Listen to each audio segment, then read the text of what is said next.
Pro boxing fans, we are here in Manchester. It's a big one, this one.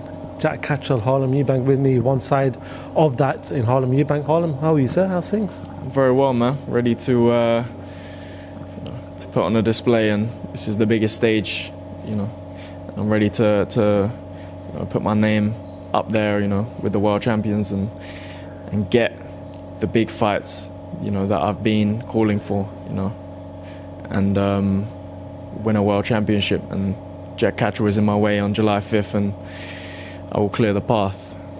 There's always that one fight in a fighter's career that's the breakthrough fight. We've seen all the greats go through that, where they've been tested in that one fight before they go into world honours and world glories.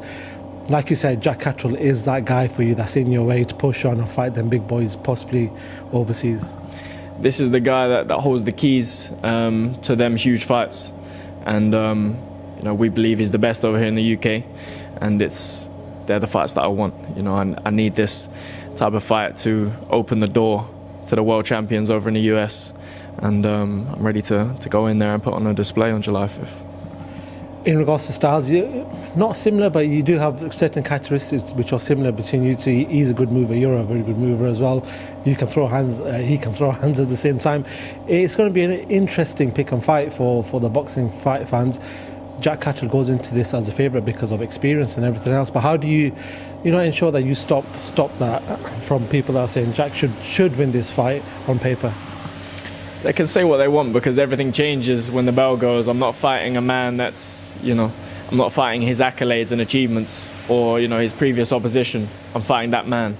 And, I know what I can do. I know I'm capable of going in there and, being dominant, and winning in great fashion.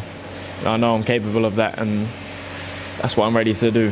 Me and Jack, we have, a few opponents in common at European level, and you can watch them fights back and get an idea, but he's gone on and fought at world level since then, and now I'm ready to go in there and prove it at world level myself. You're coming to his playground this time. Obviously you've been fighting down where you are a few times, but you're coming up to Manchester, going to be fighting in front of his crowd. Any nerves, any pressure in regards to that? Is that something that motivates you? I love it. I love the pressure. I love these nights, going into their backyard and coming out victorious. That's what it's all about. These are the type of moments that you dream about as a kid, and coming into the sport.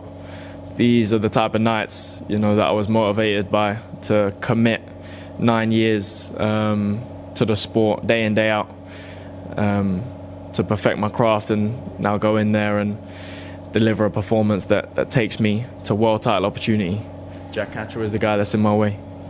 The Eubank name resonates throughout the history of boxing. Obviously, we saw what Chris and Conor did only a couple of weeks ago. When it comes down to that, people do see you as part of that, and with that surname, is there a heavy load on you, or do you like it? Do you like everything that comes with it? I love it. Chris, he just placed the Eubank name, right back at the top of the sport where it belongs. Eubank supremacy was the term, and he set that marker. Now it's my opportunity at world level against someone like Jack Catterall that's been in there and done it against some of the best. It's my opportunity to go in there and prove that I'm up there at world level and go and make my mark on the sport. Will you be picking the brain of Chris, somebody who's been around, fought some big names, just to get some advice, and also senior, who's obviously, we know what he's done in boxing, we don't even need to go through that, but will you be picking their brains throughout for this fight? Always. I've always been close to Chris,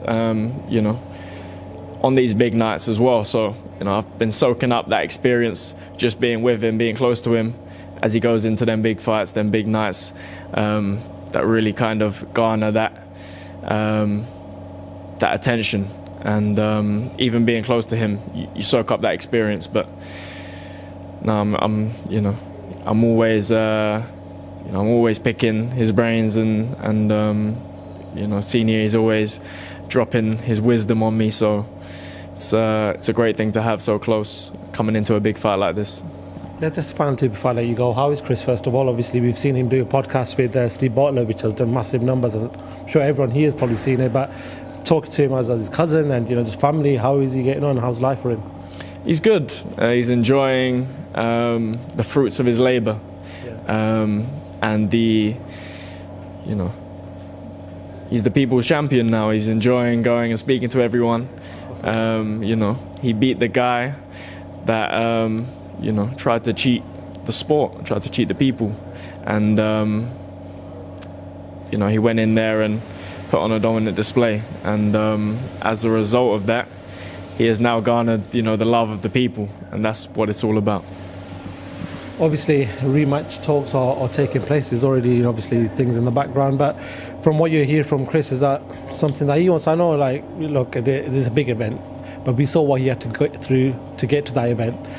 From what you're hearing from him and what he's saying to you, is that something that he still wants?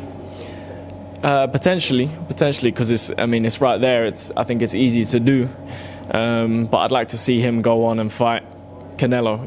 I think once you'll never replicate that type of event again. That is something that will live in history, and I'd like to see him move on now and fight the likes of Canelo, and and then move on and maybe do something other than boxing. Actually, I was in Riyadh for Canelo's last fight, and he was asked that about coming to the UK, and Chris's wave had just occurred. The fight just had happened a few days ago. He said, "Listen, I'm ready for it." So it possibly leaves a path for a Canelo Eubank Jr. fight at Wembley. Harlem Eubank as the co-main. Does that sound good to you? That sounds pretty beautiful, doesn't it? I think that's the path that I'd like to see him take, and to join him, in an event like that. That would be a beautiful thing, to see it out from start to finish, see him come into the sport, and then finish at a peak like that. That is what that's a fairy tale ending right there. Before I let you go, just want your thoughts on Canelo's next fight, which is going to be a big fight in the States against Terence Crawford. What do you make of that fight, and how do you see that fight playing out? It's a good fight. I have to favour Crawford. You can't go against that man. That man, every time he moves up in weight, he knows how to overcome what's in front of him. And you can't go against him. I've seen their team. I was out with Junior in Vegas when he was training with Bomac. I've seen how they operate, and to go against them, it doesn't make any sense. So I have to favour Crawford in that fight.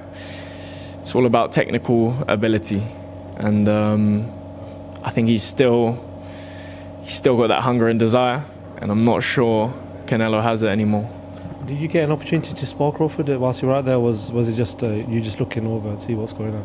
I would have loved to, but he wasn't in camp, so I didn't get that privilege. But I learned a lot from their coaching team, and I see the way Chris was preparing, for the second Smith fight, and I was very content that he was going to go in there and do the type of job that he'd done. So it was great to be up close and personal with a team like that, and I know that Crawford's in good hands going into that Canelo fight. Harlem, it's a pleasure talking to you. You've got obviously start of camp and everything else that goes with it. Good luck with everything, and then I'll see you on Fight Week. Thank you very much. Talk to pro boxing fans. Top man.